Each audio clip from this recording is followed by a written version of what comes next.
Gimana sih pendapat Bapak tentang otomotif yang ada di Bali saat ini, Pak? Perbedaan otomotif yang ada di Bali sama yang di pusat apa sih, Pak? Teman-teman yang yang suka balap liar tuh apa sih resikonya, Pak? Halo teman-teman, jadi hari ini kita bersama Pak IMI Bali, Ketua IMI Pusat ya Pak ya, dan bersama di Lantas Pola Bali juga. Dan hari ini kita ada di acara IMI Pak ya? MBI. Sertijab MBI Bali. Sertijab MBI Bali. Dan di sini aku berhadapan dengan orang-orang hebat di sini ya. Dan di sini kita udah pakai protokol, pakai masker, dan tadi di depan udah dicek juga suhu tubuhnya.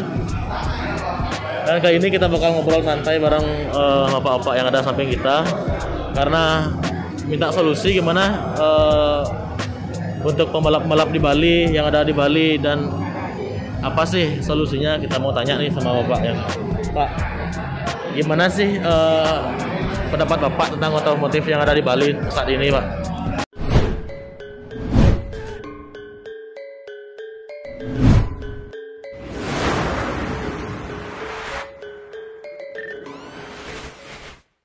Kalau saya lihat dari perkembangan Bali sebagai daerah tujuan wisata yang pertama, otomotif sudah barang tentu menjadi faktor penunjang utama untuk mobilitas mereka untuk menikmati alam yang ada di Bali. Kemudian dari menikmati alam ini, dari pengendarai kendaraan itu otomatis ada kesenangan tersendiri dari otomotif itu, dan berkembanglah di sana. Salah satunya adalah adanya prestasi di situ. Akhirnya adrenalinnya naik, terjadilah balapan. Yang mana sebenarnya kalau itu dibina dengan baik, itu akan menjadi prestasi buat dirinya, prestasi buat daerah, buat negara juga gitu. Jadi kalau diwadahi itu bakal jadi bagus Pak ya. Kecuali untuk saat ini teman-teman kan juga pada bandel nih Pak. Untuk balap liar, pandangan Bapak seperti di Bali ini kayak gimana Pak? Balap liar yang di Bali itu?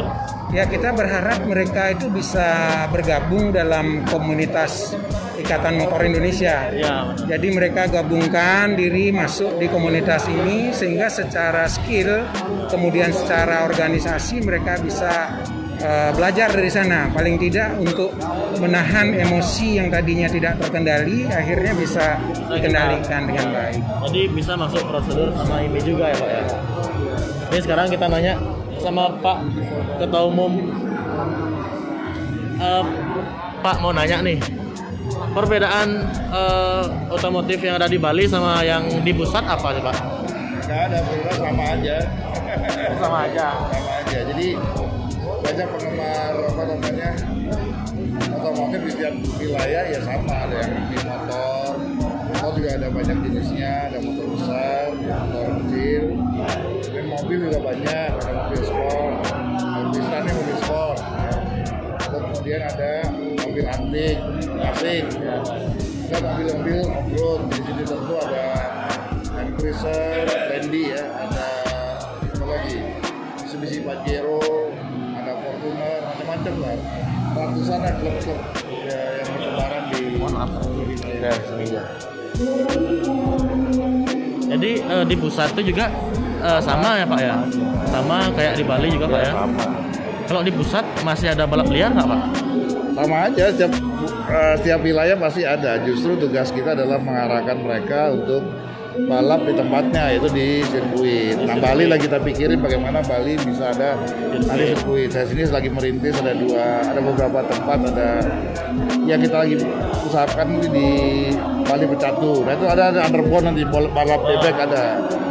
Selain dipakai untuk balap go-kart, juga termasuk bisa dipakai buat balap bebek atau underbone. Jadi kayak road race kan di Tabanan kan udah ada Pak ya. Jadi di drag race-nya itu nggak ada niatan untuk satuin kayak Sentul ada ya Pak? Jadi bagi bangun.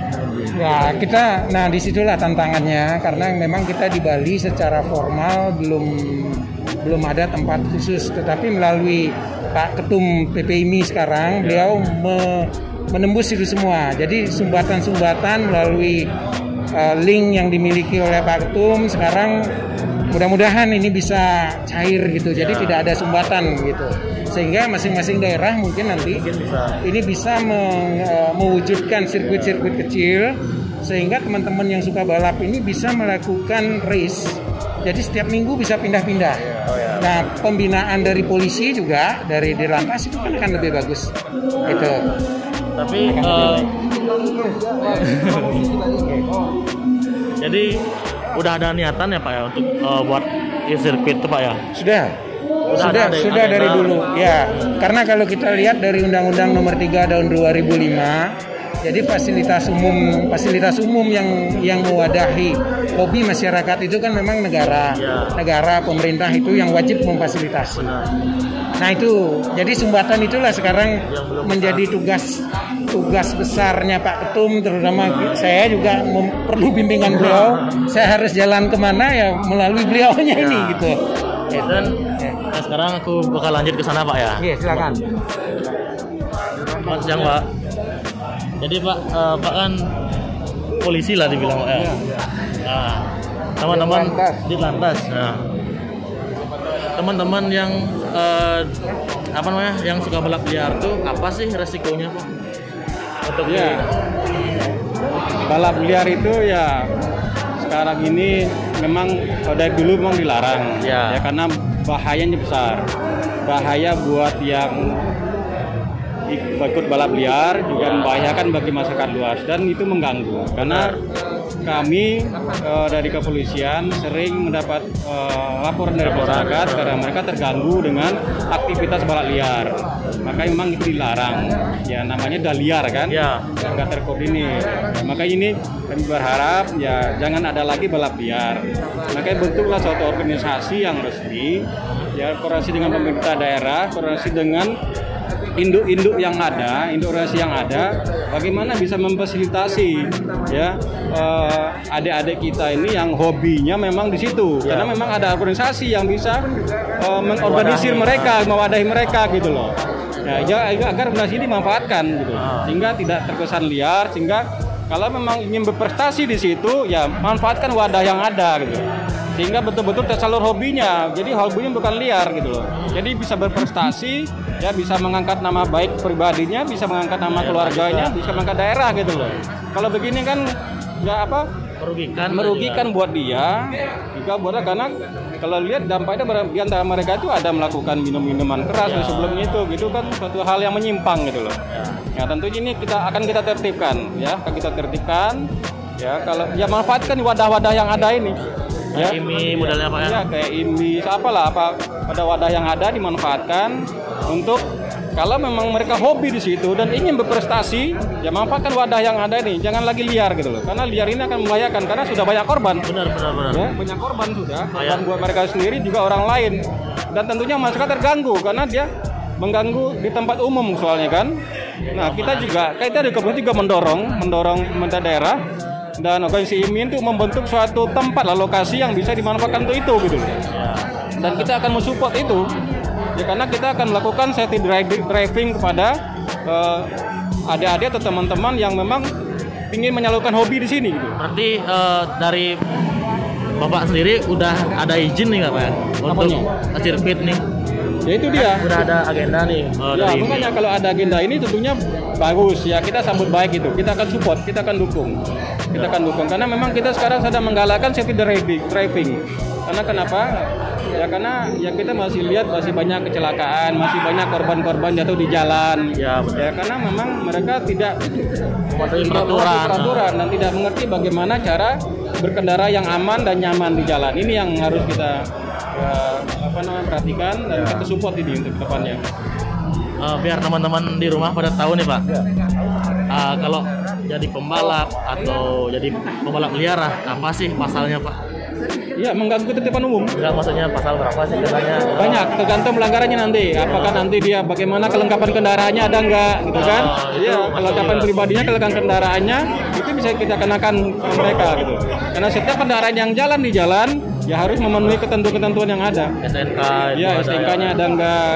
Ada enggak? Iya, betul. Karena liar gitu. Ya, kecuali kalau di sirkuit karena ada ketentuan lain lagi kendaraannya gitu. Gitu. Ya. Jadi hukuman terberat nih Pak untuk pembalap liar ya apa ini kira-kira? Ya paling sementara ini masih kita tilang Mas. Oh, jadi Ya. ditegur dulu. Ya kita tegur, kalau memang ada kelengkapan kita tilang, gitu kan. Kalau sudah membahayakan orang, ada korban ya kita kenakan pasal pidananya. Kalau memang itu ada korban gitu loh ya. Jadi kalau misalkan nabrak lah Ya dibilang. kalau nabrak dia bisa ada pasalnya, ada undang-undangnya mengatur itu. Kalau korbannya meninggal ada tentunya dia diproses secara hukum nanti. Ya. Jadi itu ada hukumnya Pak ya. Ada pasti. Jadi teman-teman di rumah yang suka balap liar mohon disimak perbincangan kita bareng Bapak Dirlantas karena Kan wadah yang ada. ya manfaatkan wadah yang ada.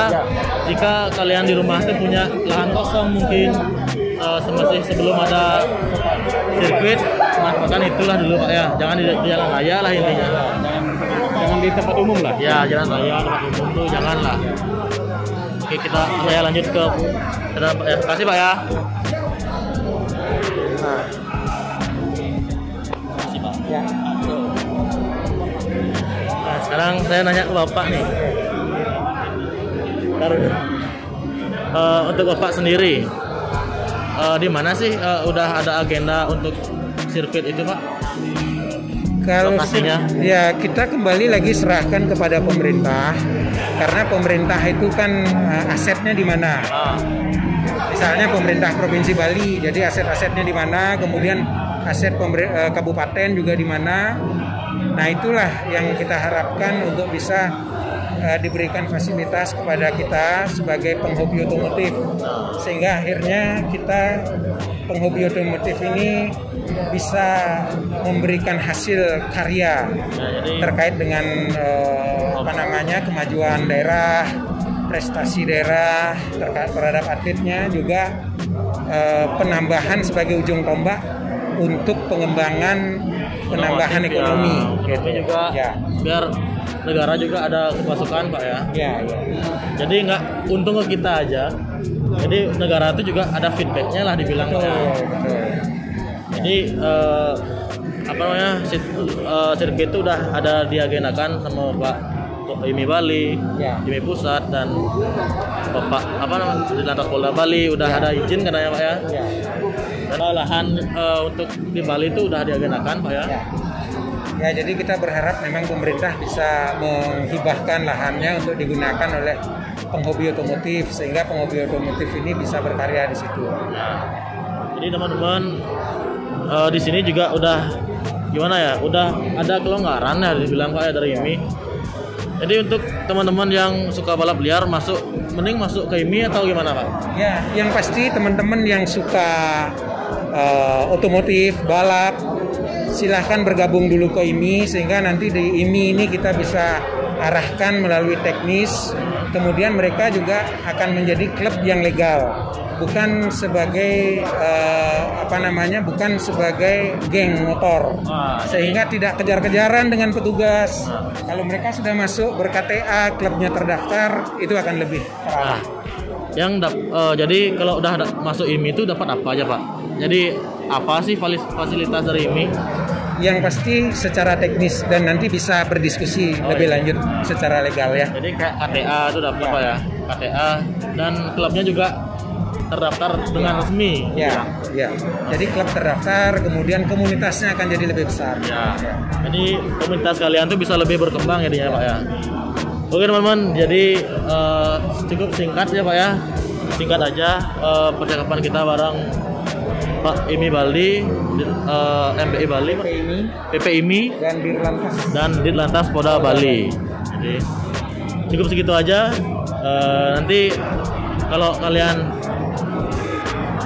suka dengan video ini jangan lupa di like video ini dan di subscribe channel ini karena gimana ya, ngubungin Bapak nih lumayan susah juga Pak ya, cari kontaknya tuh lumayan susah. Sekali ketemu kan semuanya bisa ya. Tapi Bapak just merakyat orangnya Pak.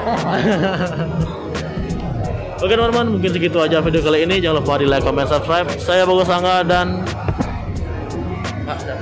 Nyoman Sniweca, Bambang Susatyo. Bapak siapa? Bambang Susatyo. Bambang Susatyo dan Pak Indra. Pak Indra. Pamit undur diri. See you the next video.